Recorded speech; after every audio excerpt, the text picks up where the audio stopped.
Një javë pas operacionit amerikan që çoi në kapin e presidentit venezuelian Nicolas Maduro, disa detaje rreth inteligjencës dhe planifikimit po dalin në dritë, por shumë mistere mbeten të pazgjidhura.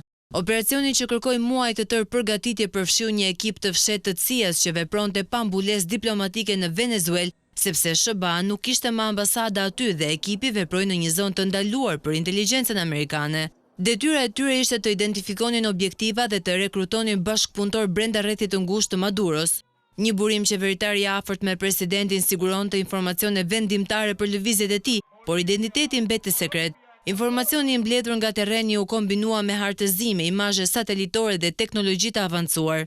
Sipas David Fitzgerald, ish oficeri i operacioneve të CIA-s për Amerikën Latine, gjithçka funksionoi si një orë zviceriane. Nuk janë taktikat ushtarake ato që drejtojnë operacionin, por inteligjenca.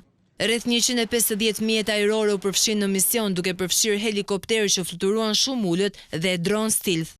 Një nga misteret kryesore mbetet mënyra se si SBA arriti të fikë energjinë elektrike në Caracas, ndërsa komanda kibernetike dhe hapësinore amerikane mundën të krijonin një korridor satelitor për hyrjen e forcave speciale.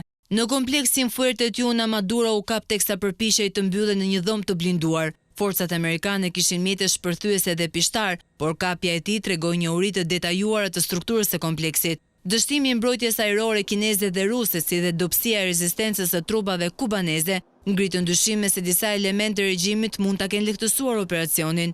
Maduro ishte fiksuar që të mbrojë gjithmonë nga roje kubaneze, sepse sipas tij, ata kishin qenë një garanci për ish-diktatorin Fidel Castro për dekada, por me sa duket kjo nuk i shërbeu për asgjë. Para misionit, CIA kishte vlerësuar pasojat e mundshme të largimit të Maduros, duke konkluduar se bashkëpunimi me pjesë të regjimit ekzistues ofronte stabilitet më të madh se sa vendosja e opozitës në mërgim të drejtuar nga Machado. Supozohet edhe se kontaktet e fshehta me presidenten në detyrë Delcy Rodriguez mund të kenë qenë kyçe për planifikimin dhe suksesin e operacionit.